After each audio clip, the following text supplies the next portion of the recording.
Catherine pour Huitanou. Et voilà, on commence notre premier culte, notre première table ronde. Parce qu'on est dans une maison, vous voyez. Et là, regardez, et ben, on est bien autour d'une table. Alors, bonjour.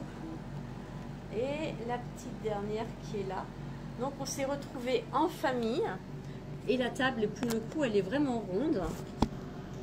Et on va partager les uns avec les autres et avec ceux qui veulent intervenir, ceux qui veulent maintenant, qui vont vouloir, vous pouvez intervenir sur cette question qu'on se pose avant d'entrer, là aujourd'hui on est dimanche. Demain soir on rentre dans les fêtes, donc avec Rosh Hashanah. Il va durer 3 soirs, on va se retrouver 3 soirs pour partager. Et puis après il y aura un break de 7 jours. Et puis après, on va tomber dans Yom Kippour, ce sera une journée sous temps de jeûne. Et après, Yom Kippour, il y aura 4 jours, il me semble, jusqu'à Sukkot. Et Sukkot va durer une semaine. Voilà, grosso modo, c'est un peu le tempo, le timing. Et il y a déjà une question que quelqu'un m'a posée. Je me demande si ce n'était pas Daniel qui me demandait. Mais c'est quand même bizarre qu'il y ait tant de fêtes rassemblées sur un mois. Et donc on s'était dit, et Déborah disait, mais c'est vrai, c'est étonnant, parce que d'habitude, on a un peu moins de... Voilà, il y a un peu plus de temps entre les fêtes. Et là, en si peu de temps, il y a 3 fêtes qui se suivent. Et comme vous l'avez vu, on est dans une maison, autour d'une table, et c'est très drôle, parce qu'en fait, la table est ronde, c'était pas prévu comme ça. D'habitude, la table ici, elle est ovale, elle n'est pas ronde. Elle est ronde que depuis... ce midi, hein. Déborah elle a dit ce midi. Donc voilà, c'est vraiment des petits clins d'œil qui, moi j'avoue, qui m'ont touchée. Donc, alors, déjà, il y a 2 questions. Il y a la première question, c'est celle de la famille. Vous voyez, on est 2 familles rassemblées avec des enfants.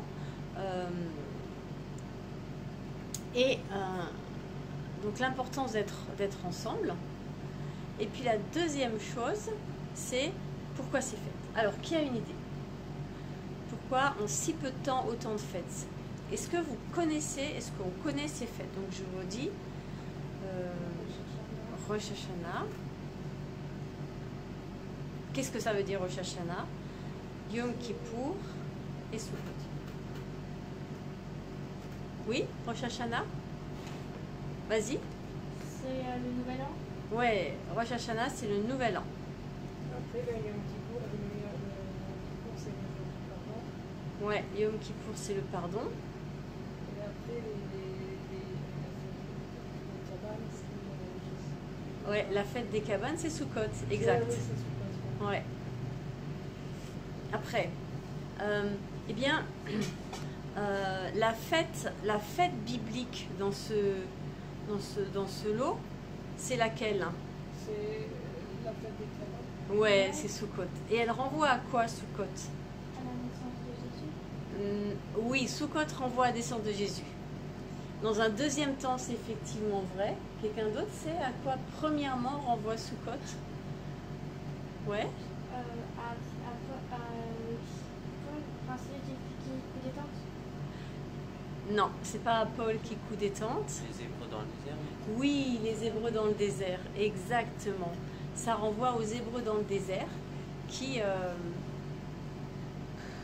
l'Éternel leur a dit, après les 40 ans au désert, tous les ans, pendant une semaine, c'est une fête perpétuelle, c'est-à-dire pour toujours, vous ferez des cabanes et vous vivrez dans ces cabanes. Est-ce que vous savez ce qu'on fait dans les cabanes? Qui se rappelle là? Qu'est-ce qu'ils font pendant une semaine dans les cabanes?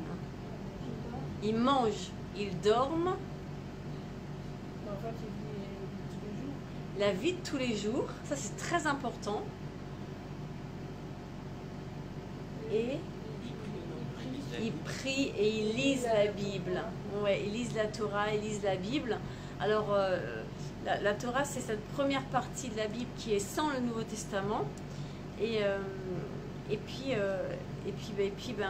quand les Juifs auront la deuxième partie, petit clin d'œil, hein, et ben, ils liront la Bible en entier avec l'histoire aussi de Jésus-Christ, de Yeshua à Mashiach.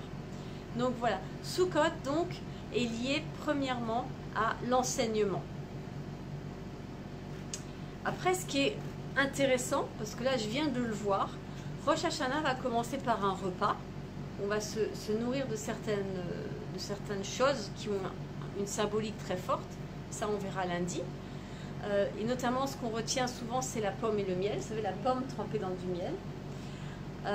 Sukkot, eh bien, il y a aussi une dimension de manger, de nourriture.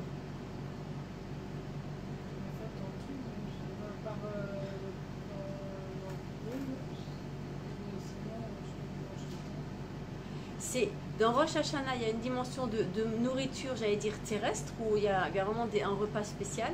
Dans Sukkot, comme c'est une semaine où on mange tous les jours, mais Sukkot c'est surtout l'enseignement, c'est se nourrir de la parole. Vous voyez, on part du physique, du matériel à Rosh Hashanah.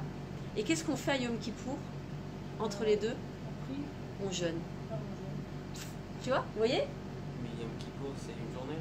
Yom Kippour c'est une journée, c'est 25 heures. Et on jeûne pendant toute la journée, 25 Oui. heures. C'est une journée plus une heure. Donc oui, on jeûne. Yom Kippour, c'est particulier parce qu'on jeûne sans manger et sans boire. C'est un jeûne complet, oui. Un jeûne complet de 25 heures. Vous vous rappelez? Donc là c'est, moi je trouve que c'est très, quand on regarde la façon dont ça se suit. Donc Rosh Hashanah, on va manger certains aliments comme la pomme et le miel, mais aussi des grenades pour souhaiter une année bénie, tu vois. Il y a aussi... alors attends. Non, là tu es... Il y a des Un truc qu'on prend dans comment ça s'appelle, des dates. Il y a Les des dates, oui. Pour enlever, pour bénir ou je sais plus. Oui. Et il y a un truc amer, mais je sais plus. Non, Amère, elle confond avec Pessah. Non, il y a bien un truc amer aussi où ils rejettent. J'ai vu ça dans Tarabox. Ah oui, Torah Box, oui, moi aussi j'ai... Je me souviens plus ce que C'est c'est. du gingembre.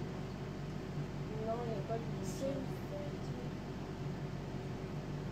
C'est salade, on a Non, l'endive, c'est. Non, ça, c'est- ça. C'est un agrume.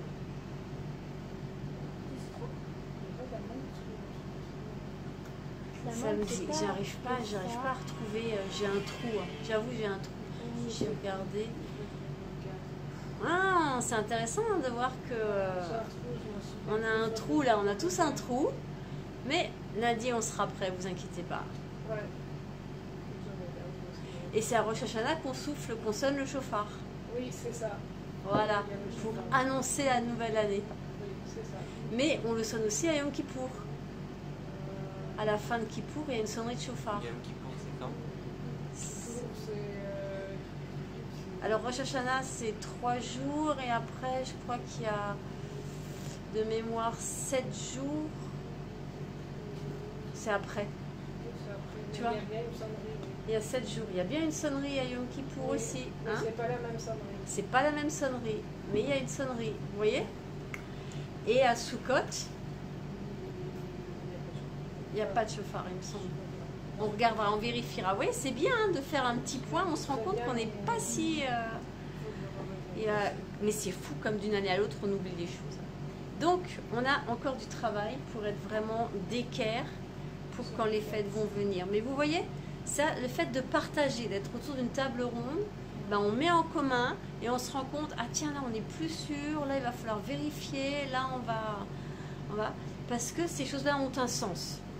Donc là, on a déjà découvert que Rosh Hashanah, il y a de la nourriture spéciale. Yom Kippour, on jeûne, et qu'à Sukkot, eh bien, on va manger, mais on va manger la parole cette fois. Donc, et c'est moi ce qui me frappe, c'est cette manière que Dieu il a de partir du naturel, du réel, du concret, pour arriver au spirituel. Oui, comme si on partait de notre réalité pour arriver au fond à sa réalité, et les deux vont ensemble. Il n'y a pas l'une sans l'autre. Là où nous, eh bien, on essaye de ne pas être, j'allais dire, presque humain. Oui, on essaie d'être tellement spirituel qu'on se déconnecte des choses réelles, du matériel. Et Dieu, il agit absolument dans l'autre sens. Dieu, il agit absolument dans l'autre sens. Il part du réel pour nous emmener dans sa présence. Et moi, ça m'interpelle par rapport à un autre point important de la Bible pour moi, hein, c'est le royaume de Dieu. Où Jésus va partir toujours du réel, et il part du réel du mariage, de l'alliance, de la famille. Et je me disais, je réfléchissais tous ces derniers temps sur la famille, et notamment sur les familles qu'on est aujourd'hui actuellement, où il y a beaucoup de mamans qui sont solo, pour une raison ou pour une autre. Hein. Et je me disais qu'on avait des modèles dans nos têtes de ce que c'est une famille. Alors dites-moi, c'est quoi pour vous le modèle de la famille idéale? Un papa, une maman, des enfants. Et toi? Toi, moi et ceux que j'aime. C'est Aïlette, c'est ma fille. Elle dit, toi, moi et ceux que j'aime. Et bien, au temps d'Abraham, par exemple, la famille idéale, c'était quoi? Ouais, c'était Abraham, toutes ses concubines, tous leurs enfants, tous ses serviteurs. Et là, la famille, elle fait quasiment un village. Ah oui, ils étaient nombreux. Voilà, ils étaient nombreux, tu vois. Donc, les modèles de la famille, eh bien, je me disais, il y a aussi une réalité de société. La société à l'époque d'Abraham, ben, un homme, une femme et des enfants, c'est inconcevable. Et c'est inconcevable. Est-ce que vous avez une idée pourquoi, à votre avis, c'est inconcevable? Parce qu'ils étaient pauvres. Oui, creuse encore. Tu peux pas assurer la lignée. Tu peux pas assurer la lignée, ouais, c'est ça. Et puis surtout, dans le contexte du désert, un homme, une femme, des enfants, on ne survit pas. On ne survit pas. Non, parce qu'il y a la sécheresse. Voilà, il y a la sécheresse, il faut des troupeaux, il faut tout de suite, il faut du monde, il faut pouvoir... Voilà, il faut de la main-d'œuvre, il faut pouvoir cultiver un bout de terre, il faut pouvoir... vous voyez, c'est des réalités. Les réalités ont changé. Nous, aujourd'hui, ben, on ne vit plus comme au temps d'Abraham. Et je me disais, c'est important que...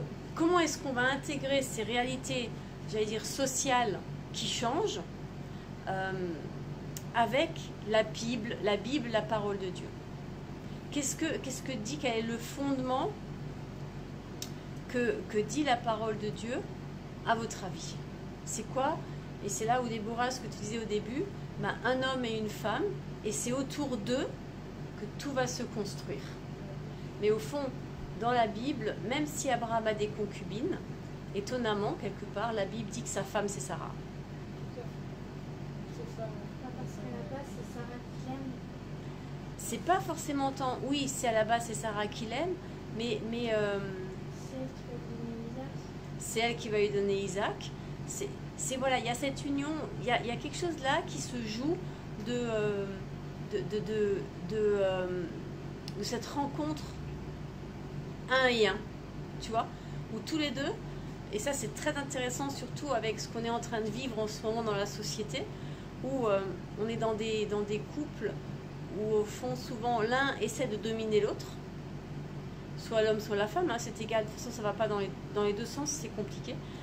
Et là où Abraham, ils ont vécu ça, puisque Abraham, avant de s'appeler Abraham, il s'appelait Abraham, père élevé, et Sarah s'appelait Sarai, ma princesse. Et avant le changement de nom, il n'y a pas d'enfant. C'est que quand il y a changement de nom qu'il y a rencontre. Et Abraham va avoir des enfants, mais avec Agar, qui va être aussi considérée comme sa femme, hein, mais c'est Sarah la première. Sarah reste la première. Par contre, si je ne me trompe pas, mais elle devient sa femme en deuxième quand elle a eu l'autre, Ismaël. Ismaël. Ouais. Mais avant, c'était juste une concubine comme ça, comme nous, c'était la servante juste de... Alors d'abord, elle est la servante de Sarah, et puis elle devient et Sarah la donne à Abraham, qui la prend pour femme. Tu vois. Ah oui. Ouais, mais j'ai une Donc, question. ça, Devant Dieu, est-ce que Agar, c'est la femme d'Abraham? Parce que Dieu dit l'homme quittera ses parents et trouvera une femme, ils feront une seule chair. Ouais, Donc c'est là où il y a un problème dans le fait d'avoir plusieurs femmes. ouais. Donc est-ce que devant Dieu, le couple de Abraham, Agar est légitime? Bah, à l'époque, c'était normal. Donc...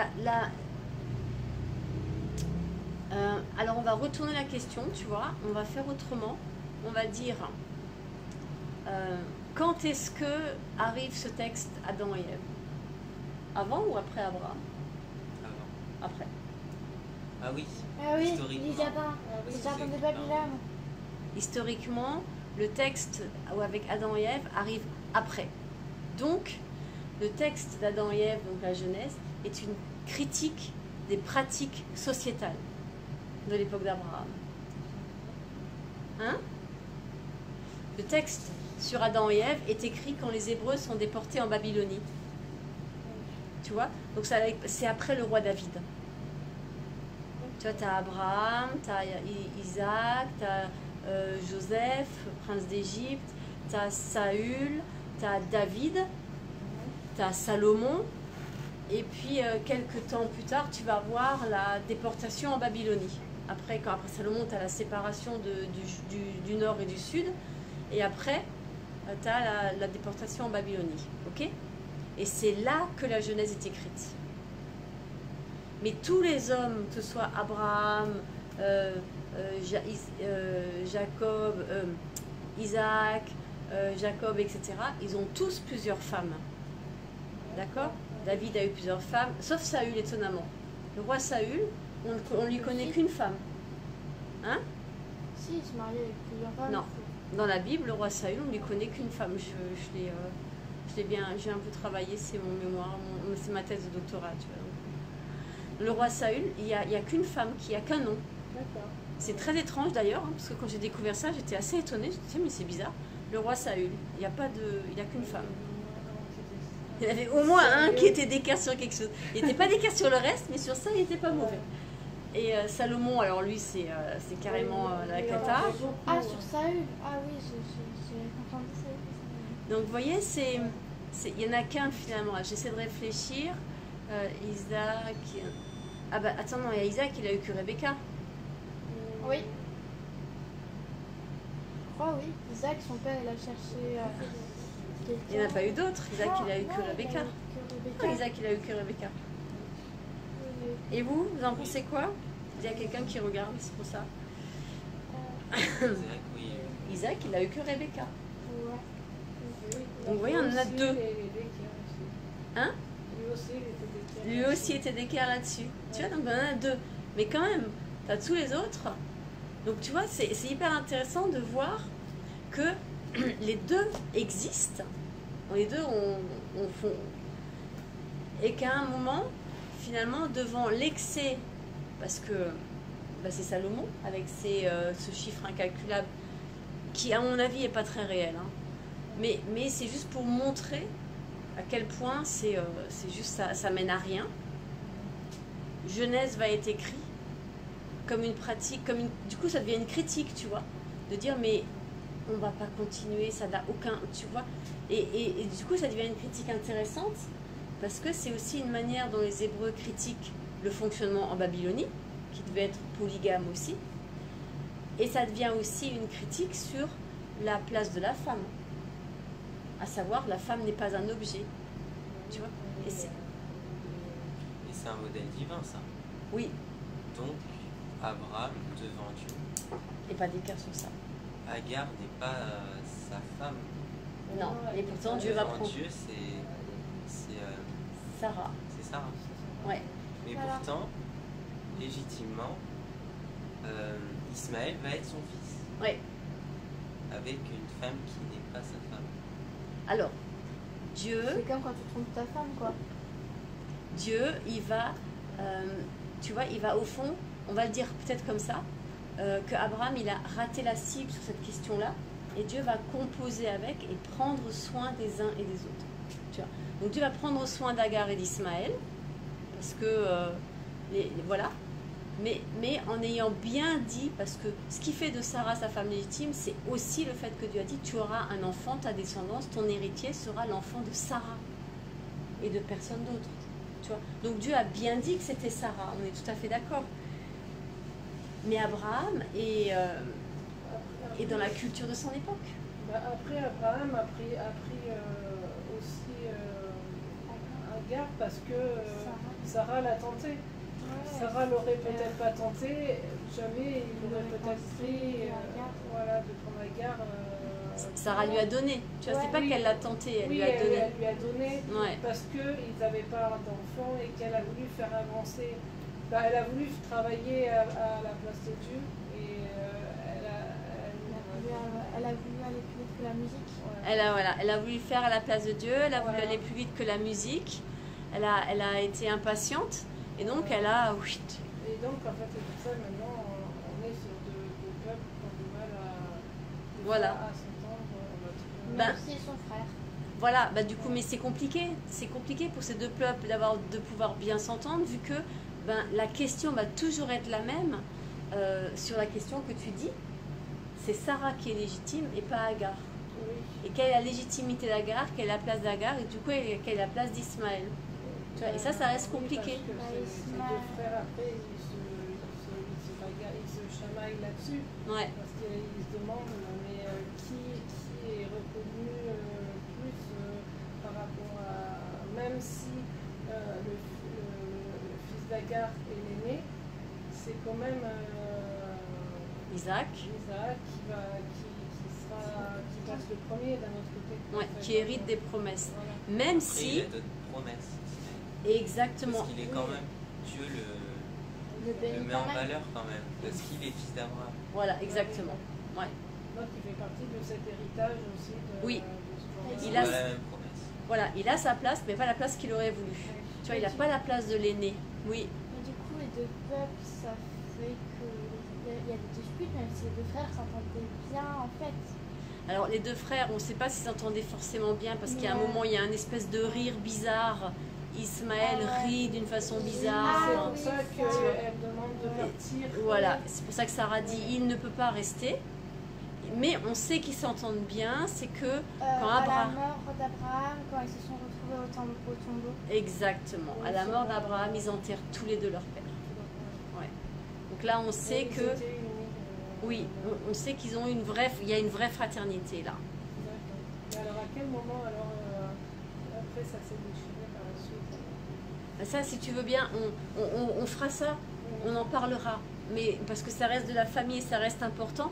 Mais on va juste fermer la parenthèse sur ça en disant, tu vois, que dans une fratrie, la question de la place, elle va devoir être réglée à un moment ou à un autre. Parce que cette histoire de l'aîné et du cadet, on la retrouve chez Ésaü et Jacob. Et le cadet qui prend le dessus. Ouais, les jumeaux, on la retrouve. Donc c'est pas non plus quelque chose qui va être spécifique d'Isaac et d'Ismaël. Et ça, je trouve c'est bien. Tu vois, c'est pas comme la Bible le pointe pas comme quelque chose de. Elle dit mais au fond il y a une autre histoire qui lui ressemble. C'est Ésaü et Jacob. Ah pardon. Où je mets mes lunettes.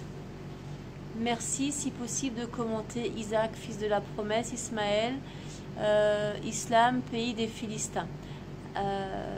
Oui, je vais répondre. Je vais répondre à ça. Justement, je voulais pas trop rentrer dedans, mais juste faire un petit mot. Je vous réponds.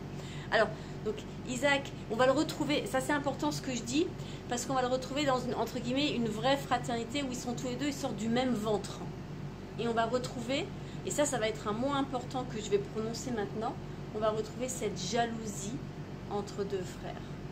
Donc, Caïn et Abel. Qu'on retrouve chez Caïn et Abel. Donc vous voyez à quel niveau on se situe. Après, et c'est là où ce que dit, attendez je regarde, c'est là où ce que dit Satya est important, c'est que au fond cette jalousie entre frères va amener, et dans les trois cas, vous noterez que ça va être vrai dans les trois cas, va amener des choix spirituels. Ok ? Caïn et Abel, on va voir Caïn qui va se rebeller contre Dieu, puisque Abel et Caïn vont faire une offrande à l'Éternel. Dieu va accepter l'offrande d'Abel, pas celle de Caïn. Caïn va se mettre en colère, va tuer son frère, parce que quand même on ne peut pas tuer Dieu, c'est un peu compliqué, mais il va tuer son frère. On va retrouver cette question de fils de la promesse, comme vous dites, et où l'héritage d'Isaac, c'est la promesse, et l'héritage d'Ismaël, c'est l'islam, le pays des Philistins. C'est une terre, mais c'est aussi des princes, c'est une autorité, c'est des richesses, et toute l'Arabie. Okay, donc il n'est pas sans rien, mais il n'y a pas cet héritage spirituel. Et on va retrouver la même chose avec Ésaü et Jacob. Ésaü, qui vous noterez, est connecté à Ismaël, puisqu'Ésaü, en deuxième noce, va épouser une fille d'Ismaël. Et du coup, Ésaü va devenir Édom. Ouais, ça y est, vous suivez? C'est un peu... Et là aussi, on est dans une connexion spirituelle. Pourquoi cette connexion spirituelle? Eh bien, ça va être lié à Agar, qui était quoi? Égyptienne. Et là, on est vraiment dans la dimension spirituelle. Vous voyez, ça ne se joue pas simplement au niveau de la terre, de la promesse du peuple. Je veux dire, Ismaël, quand il se retrouve, comme le disait Ayelet, devant la tombe d'Abraham, eh bien, il a forcément prié l'Éternel. Agar prie Dieu. C'est Dieu qui lui apparaît dans le désert. C'est Dieu qui lui promet de protéger son fils. D'où elle se tourne, d'où elle retourne à l'Égypte. Vous voyez? Donc en fond, on est en train de dire que les lointaines racines de l'islam sont égyptiennes. Logiquement. Mais ça veut dire aussi que les lointaines racines d'Israël au niveau religieux sont Babylone. D'abord Babylone. Mais que Abraham va faire ce choix de sortir de Babylone. Tu sais, ce fameux l'Erléra où Abraham quitte Ur en Chaldée, qui est dans le coin de Babylone, avec Nemrod comme roi. Nemrod, qu'on sait être le constructeur de Babylone et de la tour de Babel. Vous voyez, Abraham va quitter cet héritage-là pour en recevoir un nouveau. Ismaël, lui, va revenir à cet héritage.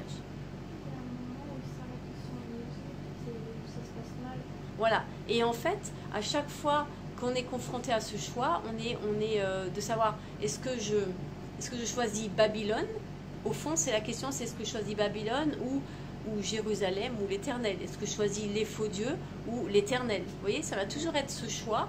Et ce choix, eh bien, à un moment, apparemment, Ismaël le fait. Vous voyez?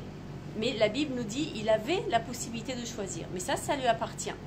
De la même manière qu'Ésaü aurait pu se marier, ou quand il a compris à son premier mariage que son premier mariage déplaisait à ses parents, il aurait pu choisir d'épouser lui aussi une femme qui convenait à ses parents. Non, lui il va épouser une fille d'Ismaël. Donc les mariages relèvent d'alliances qu'on fait, mais ont une dimension spirituelle. C'est très intéressant de voir à quel point dans la Bible le mariage a une dimension spirituelle aussi. Et Salomon en est l'exemple le plus frappant. Puisque ce qui est reproché à Salomon, c'est ses mariages. Mais au-delà de ses mariages, ce qui est reproché à Salomon, c'est l'idolâtrie que ces mariages ont amené et que cette idolâtrie l'a détourné de l'Éternel. Donc spirituellement, la Bible est en train de nous dire que, eh bien, il y a une réalité, une dimension spirituelle dans le mariage. Et que de ce fait, épouser quelqu'un qui n'est pas au clair spirituellement parlant, c'est compliqué. C'est compliqué. C'est pour ça souvent quand on dit, pour nous les chrétiens, vaut mieux épouser un chrétien que d'épouser un chrétien parce qu'il aura plus de mal à se convertir. C'est effectivement le message de l'Église chrétienne de dire, ouais, d'épouser un chrétien. Sauf que tu peux épouser un chrétien qui ne va pas tenir la route, ne va pas tenir la distance. T'en sais rien de ça. Ah oui, c'est vrai. Tu vois? Ouais, mais c'est toujours mieux d'avoir déjà quelqu'un qui se dit chrétien que quelqu'un A priori, oui. Oui, mais normalement, En pratique, c'est pas une garantie non plus, ça marche pas toujours. Mais en théorie, oui, il vaut mieux. Normalement, on devrait apprendre quand on a cette période-là, où, par exemple, comme on dit, soi-disant les fiançailles, Ouais. normalement, c'est là où on doit apprendre à connaître la personne. Sauf que sur ce temps des fiançailles, sur cette année avant le mariage, parce que ça relève à peu près une année, ça ne va pas dire comment 20 ans après, tu sais, la vie, il y a toutes les épreuves de la vie, il y a les enfants qui arrivent, il y a le boulot qui change, ça ne dit rien de la suite. Tu vois, les deux, tout est vrai. Et aussi bien, tu peux épouser quelqu'un qui spirituellement ou dans la foi est un peu bof-bof et qui va se retrouver ou qui va s'enraciner. Comme Paul. Ouais, comme Paul, quelqu'un très... Tout est possible. On ne peut pas savoir du tout. Ouais, on n'est pas Dieu. Donc ça reste vraiment quelque chose à vivre avec le Saint-Esprit. Ouais, il n'y a que lui qui sait. Et tu vois aussi bien. Moi j'ai épousé un non-chrétien, donc un rabbin en l'occurrence. Ben, au bout de 10 ans, il a rencontré le Seigneur. Il a donné son cœur à Jésus. Donc j'aurais tendance, à ce moment-là, j'avais tendance à penser que j'avais plutôt, entre guillemets, je m'étais pas loupée, quoi. Après ce qu'il en a fait de cette rencontre avec Jésus, bon ben voilà quoi. Hein. Mais c'est arrivé. Donc voilà, vous voyez, on peut pas savoir. Mais donc là, on reste toujours au cœur de la famille. Ou dans une famille, eh bien, on ne sait pas comment les choses vont évoluer. Et c'est là, au fond, où les uns et les autres, et les uns avec les autres, on a besoin d'être sans cesse attachés au cep. On est les serments et il faut qu'on soit attaché au cep. Donc cette parole, et c'est ce que dit le Premier Testament aussi, hein, ce livre de la loi, il ne doit te quitter ni le jour ni la nuit. Et c'est bien le sens de Sukkot. Tu vois, comme on retombe sur nos pieds, c'est bien le sens de Sukkot. Entre dans la cabane. On peut aussi dire entre dans ta chambre. Et cette parole, tu l'étudies. Tu l'étudies. Et comment est-ce qu'on apprend aux enfants à l'étudier? On prend la toupie, mais c'est à une autre fête. Tu te rappelles? Et c'est à Hanouka. C'est à Hanouka. On prend la truc en tout comme ça. Oui, et en fonction de ce qu'on entend, on doit... je sais pas, il y a des versets dans tout ça. Il y a des lettres qui ont un sens. Et surtout, on la lèche avec du miel. On la trempe dans du miel et on la lèche. Ouais. La Ouais. toupie. Ouais. Et ça, c'est quelque chose qui vient à Hanouka et qui est un rappel de Rosh Hashanah, où on trempe la pomme dans du miel. Vous voyez la pédagogie des fêtes où tout... Et qu'est-ce que dit? Ça renvoie à quel passage de la Bible? À Jérémie, qui dit ta parole est comme du miel dans ma bouche. Vous vous rappelez? Et après, il dit aussi que ça devient comme un fiel, comme quelque chose d'amer dans son ventre. C'est très intéressant le ventre, parce que le ventre, c'est le deuxième cerveau. Vous savez ça? On a le cerveau là, et puis le cerveau dans le ventre. C'est le cerveau des émotions. Là, c'est la pensée, et là, c'est les émotions. Et on est dans l'âme. Oui. C'est pour ça que quand tu es stressé, tu as un nœud dans le ventre. C'est le cerveau des émotions. Et là, la parole de Dieu, ben, elle est douce. Intellectuellement, là, on se régale. Waouh, c'est beau, Seigneur, ce que tu fais. Et puis, quand il faut que ça descende dans les émotions et qu'on le mette en pratique, ça devient... Ouais, ça devient plus compliqué. Ouais, hein, quand le Seigneur, il commence à pointer les choses qui vont pas trop... Hein, on n'a pas trop envie, hein. On est bien d'accord. Donc vous voyez, et tout ça, eh ben, en partant de Rosh Hashanah, en se rappelant qu'à Yom Kippour, on jeûne, hein, on mange rien pour le coup. Donc c'est vraiment super intéressant, je trouve. Et tu vois, la raison pour laquelle ces trois fêtes vont ensemble, c'est, voilà, je rentre dans une nouvelle année, je proclame dans mes émotions la joie. Rosh Hashanah, c'est la joie, on sonne le shofar, on est content. Ouais, on proclame qu'on sera à la tête et pas à la queue, qu'on aura de l'intelligence. On sent vraiment un peu de fierté dans tout ça.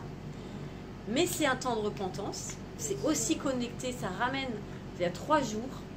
3 jours de deuil, 3 jours de mort, 3 jours où on se remet en question pour jusqu'à arriver à Yom Kippour où Seigneur, ok, j'abandonne devant toi, j'obéis, j'accepte ta parole, pour aller à Sukkot et dire cette année, lave-moi. Au fond, Yom Kippour, c'est purifie-moi, lave-moi et dire je suis vide. Oui, c'est exact. Yom Kippour fait penser aux 3 jours de la mort de Jésus. Tout à fait. On est vide, on est sans père. Et puis après, arrive Sukkot, les cabanes. Et là, la cabane, on la construit. et on la construit. Et là, ça va être toute une pédagogie et on va le faire, nous, avec les garçons et avec Aïlette. Parce que j'ai déjà mis des branches de côté. J'ai trouvé 4 grosses branches. Mais tu te rappelles, Déborah, on les avait trouvées ensemble. Et on les a mis de côté, les gars. Mais il y a du boulot, hein. Il va falloir les scier, il va falloir les nettoyer, il va falloir y travailler. Et ça, c'est important. Parce que ça nous ramène à quoi travailler ces branches? C'est comme si on travaillait. Ouais, à quel moment ils ont travaillé des branches pour faire des planches? Ça me fait penser à quand ils ont voulu refaire l'hôtel ou un truc. Non, pas refaire. Exactement. C'est construire le tabernacle. Ah oui, exactement. Parce que qui est le temple du Saint-Esprit? Là, c'est notre corps. C'est nous, c'est notre corps.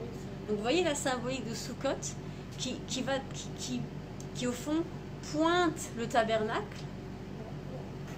Et normal, c'est dans le désert. En fait, ça me fait penser à quand le Seigneur il nous travaille. Ça fait penser aussi à ça un peu comme si comme si on était une planche. Ouais. Et que le Seigneur il va enlever les mauvaises tiges pour qu'elles soient bien droites en fait. C'est ça. Et en fait, Sukkot est déjà un clin d'œil sur ce travail du tabernacle. Et c'est un clin d'œil pour dire, mais cette planche, c'est toi. C'est nous. Et le Seigneur, il va commencer à enlever, tu vois, à la rendre bien droite, bien stable, bien solide. Et d'ailleurs, il y a un verset qui dit, on est une colonne dans son temple. Donc, quelque chose de solide, de bien stable, pour supporter un toit en branchage léger, certes, mais un blanc. Puis joli. Et c'est un lieu où on peut apprendre. Et au fond, c'est comme si ces branches étaient l'enceinte, tu voyais. Et dedans, la cabane, donc c'est un lieu où on se rencontre, on se retrouve dedans pour partager la parole. Et voilà, vous voyez, donc vous voyez, comprenez, est-ce que vous comprenez maintenant le sens, de la raison entre guillemets pour laquelle ces 3 fêtes se suivent comme ça? Ça devient logique? C'est dingue, hein, de se dire il y a une raison, et cette raison, c'est que derrière il y a tous ces messages. Et plus on va rentrer dans ce temps de fête, plus on va découvrir ces messages. Ok? Seigneur, merci pour ta parole. Et maintenant, ce que je nous propose, alors on a choisi quelques chants et on va simplement louer le Seigneur. Et on va commencer, qu'est-ce qu'on avait pensé tout à l'heure? On s'était dit, voilà. Me voici humblement devant toi. On vous invite à... Alors, du coup, je ne sais pas si vous le connaissez, c'est un de Glorious. Il n'est pas compliqué, mais si on n'a pas les paroles, ça peut vite devenir. Mais hélas, là, sur... alors, si je retrouvais mon machin, ce serait bien aussi.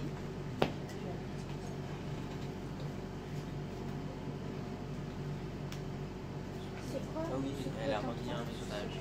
Ah, pardon. Bravo pour tous les symboliques spirituels et 3 fêtes partagées, tout d'Araba. Bevakasha, avec plaisir. Merci pour votre participation. Oui, tu seras la louange. Alors, on va louer le Seigneur ensemble. Vous êtes prêts? Tout le monde peut voir un peu Et sinon, ouais.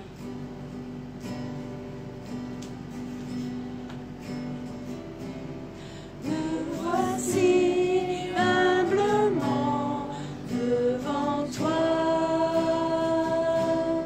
accueillant ta grâce qui se déverse en moi, car voici ce que j'ai à t'offrir.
parce que nous voulons te louer ce matin, cet après-midi. Nous voulons vraiment que notre culte monte vers toi, que nos louanges montent vers toi et que vraiment ça soit une adoration agréable, de bonne odeur pour toi. Merci mon Père pour tout ce que tu fais jour après jour. Amen. Ah Seigneur, viens ouvrir nos bouches et nos cœurs pour te louer. Qu'un chant nouveau s'élève du milieu de nous. Du milieu de nous en tant qu'assemblée, mais aussi du milieu de nous en tant que personne. Dans ce temps où demain c'est Rosh Hashanah. Oui Seigneur, c'est demain. Demain c'est la nouvelle année. Demain nous disons que nous voulons être à la tête et pas à la queue. Demain nous disons que nous voulons une année trempée dans du miel. Le miel de ta parole. Et ce miel que Yeshua a mangé. Après qu'il ait été ressuscité, il a mangé du poisson et du miel. Oh, ce miel qui symbolise la terre promise, qui symbolise Israël. Israël, selon ton cœur et ta volonté. Jésus.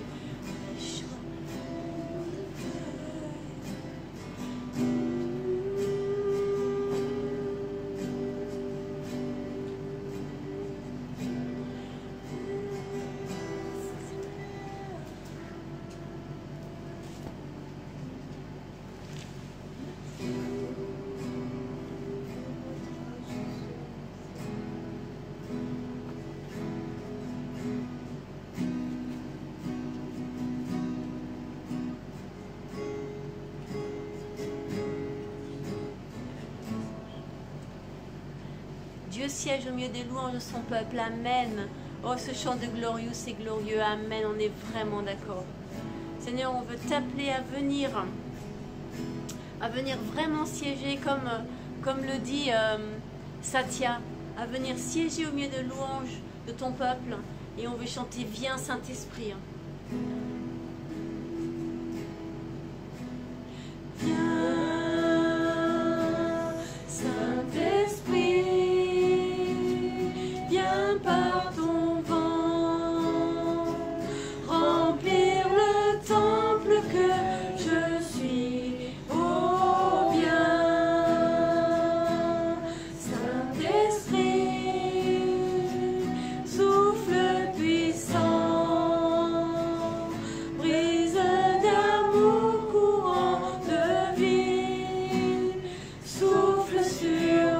Souffle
Viens, Saint-Esprit.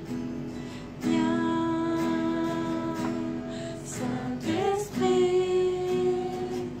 Viens par ton vent remplir le temple que je suis. Oh, viens, Saint-Esprit,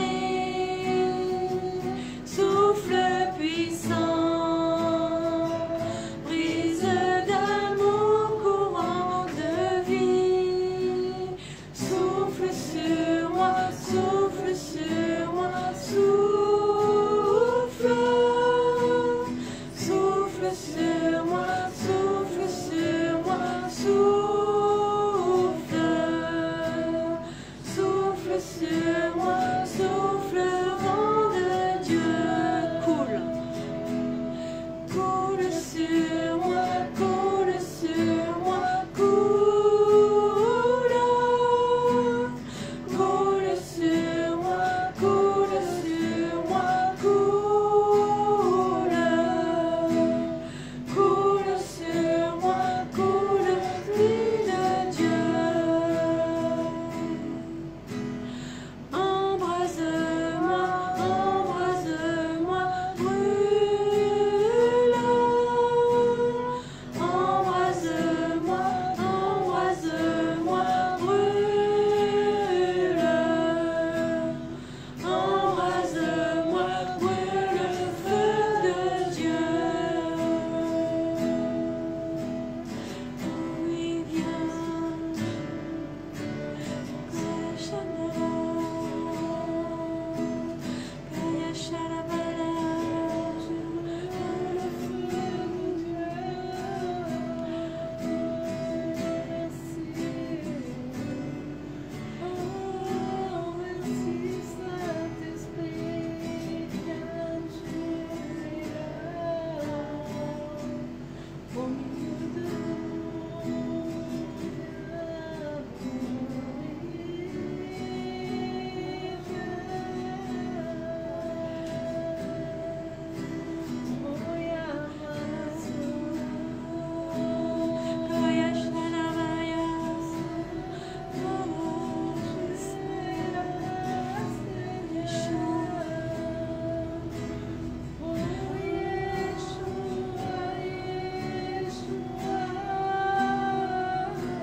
Seigneur, et nous voulons te dire, nous voici, joindre le geste à la parole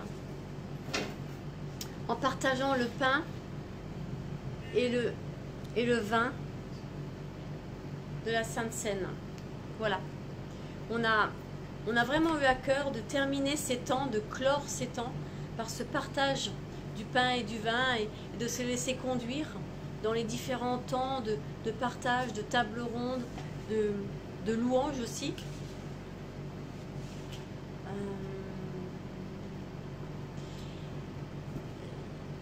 Et donc, la nuit où il fut livré, Jésus prit du pain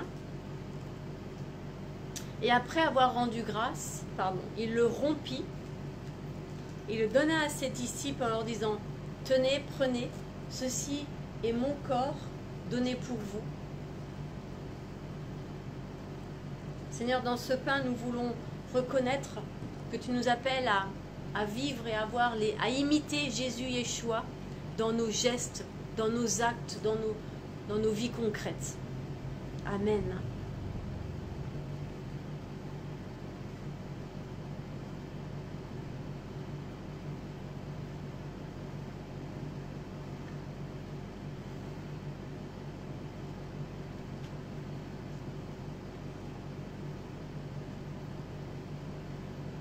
Et de la même manière, après le repas, Jésus-Christ, Yeshua, Hamashiach, a pris la coupe et il a dit « Ceci est la coupe de la nouvelle alliance en mon sang. Faites ceci, prenez et buvez-en tous, faites ceci en mémoire de moi, chaque fois que vous en boirez. » Seigneur, ce sang, c'est ton sang versé pour nous à la croix, ton sang qui nous purifie.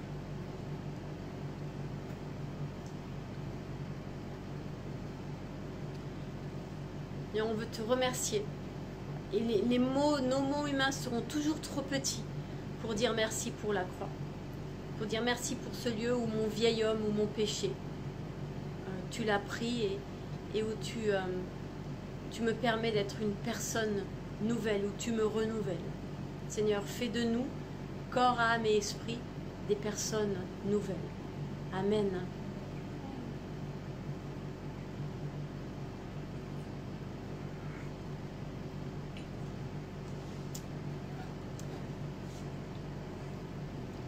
Et avant de se séparer, recevez chacun la bénédiction. Que l'Éternel vous bénisse, qu'il tourne sa face vers vous et qu'il vous fasse rayonner de joie, de sa joie, de cette joie dont il nous inonde, dont il va nous inonder encore et encore, pour vivre, annoncer son royaume. Amen. Merci. Voilà, c'est un peu comme ça qu'on va fonctionner. Amen, amen. Ces instants sont glorieux. Je suis avec vous. Nous sommes tous unis par l'Esprit de notre Dieu vivant. Soyez tous bénis, chers frères et sœurs. Satya, nous aussi, on te bénit. On est avec toi. Je te montre tout le monde. Alors, Daniel, Ézéchiel, Déborah et Ayelet. Voilà, on était un petit comité aujourd'hui parce que c'est comme ça. Et puis surtout, on a eu la joie de vivre et de partager ce temps avec toi. Voilà, gros bisous. À bientôt. Et puis, bonne semaine et à demain pour Rosh Hashanah. Bye bye.